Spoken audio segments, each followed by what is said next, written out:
Alright, y'all, so here is the thrilling conclusion to our chicken butchering.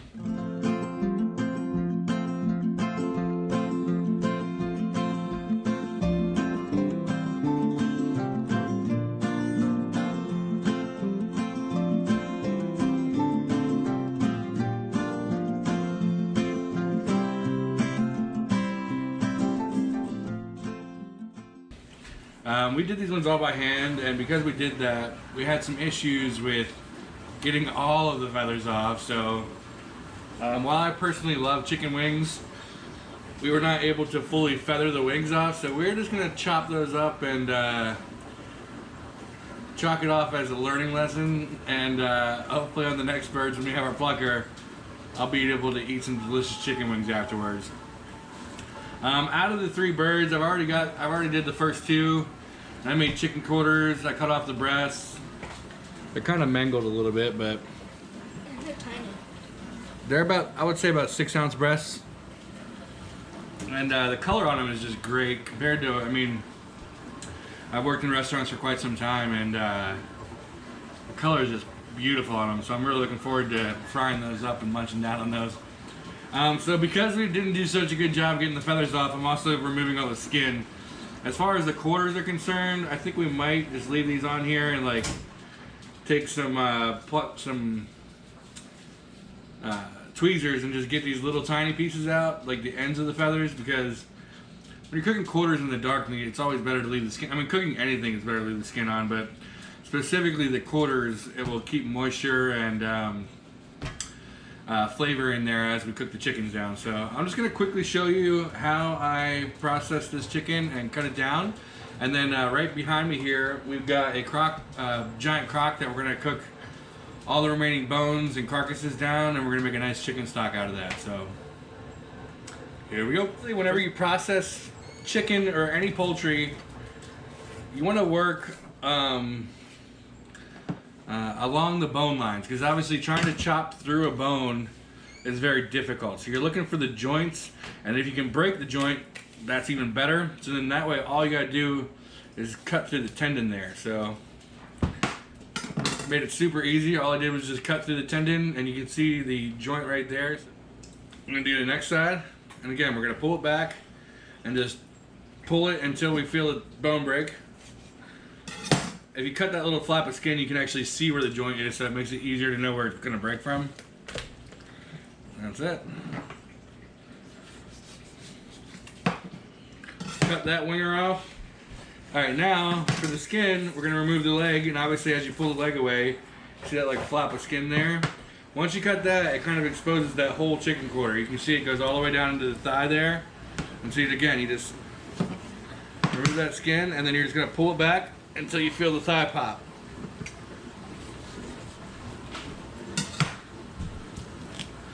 Right there it is. Right there is where it pops.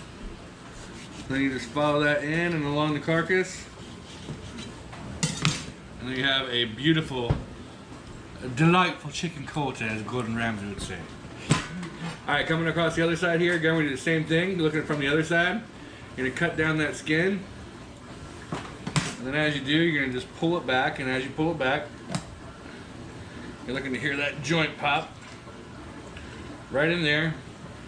Right there, it's like kind of like right in the middle of where the thigh is.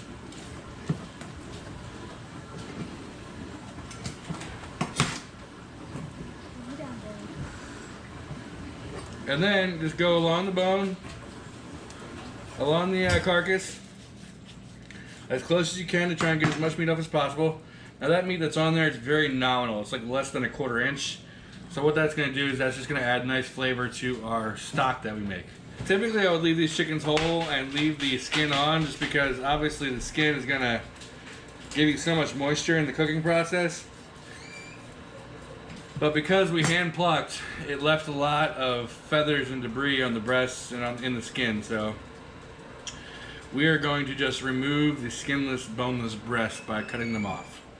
And again, the best way to do this is by just follow the bone line. So you can feel the breastbone go right down the middle here, and then right here is where you'll find the wishbone. So you want to come down the breastbone,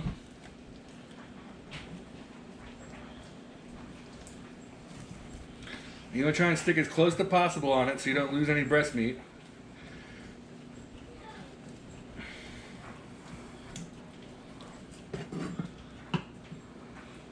And then just slowly fillet it back.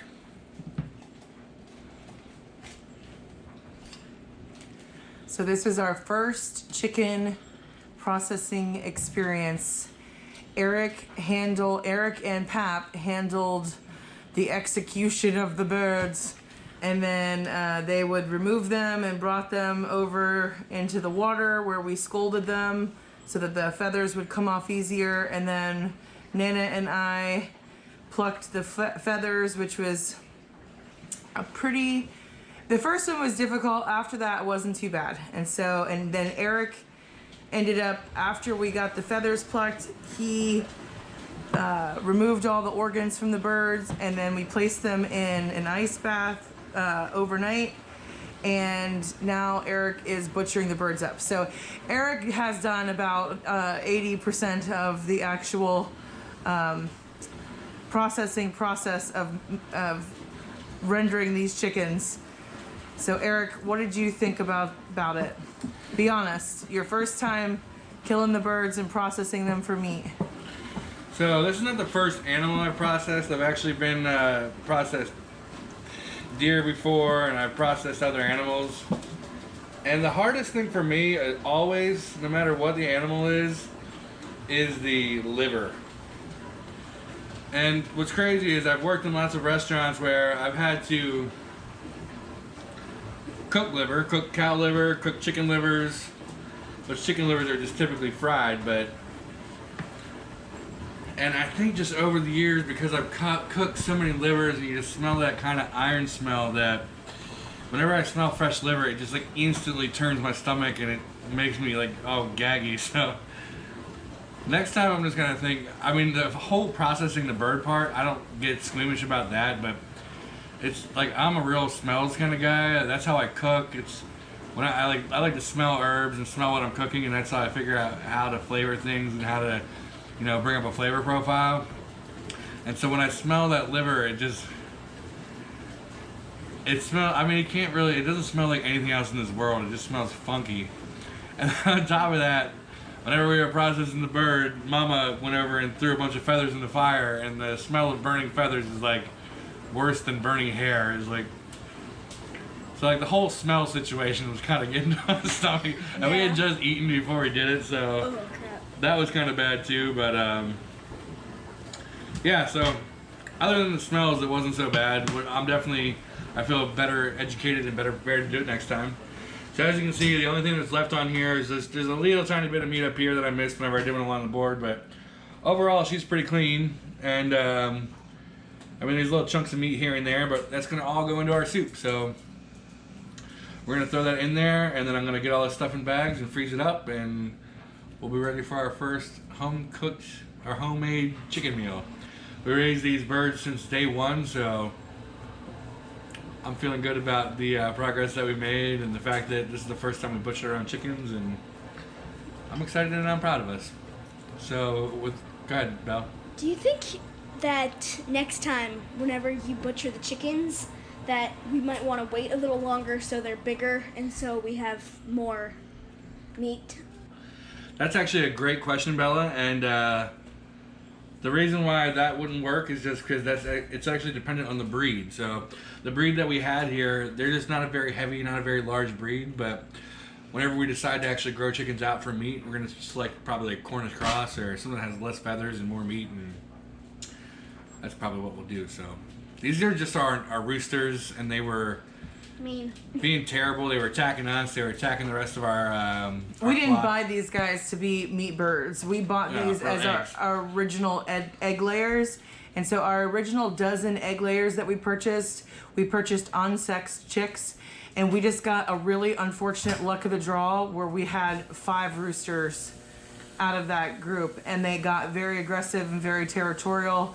And so these 3 roosters were 3 of the 5. We still have 2 roosters left to be processed. We have 6 really. 4 of them are still in juvenile stage, so we're gonna let them grow out a little bit more. But we still have 2 full adult roosters that we need to process. The other night after we got to 3, we were kind of like, all right, 3 is good enough for the night, so we're gonna leave the other 2.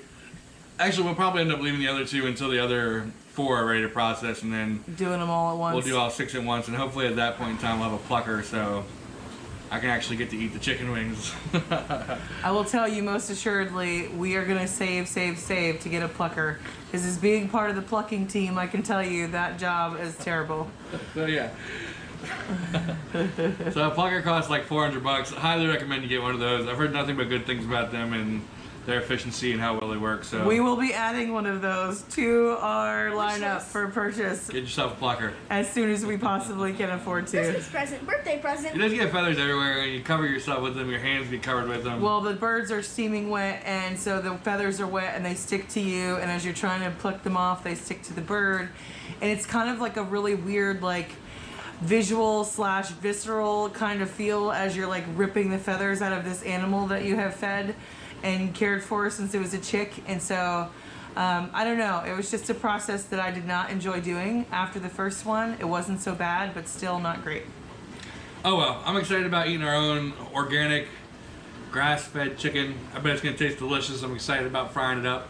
That's about all we got for you tonight. Thanks for tuning in, adventurers, and adventure on. We'll see you soon.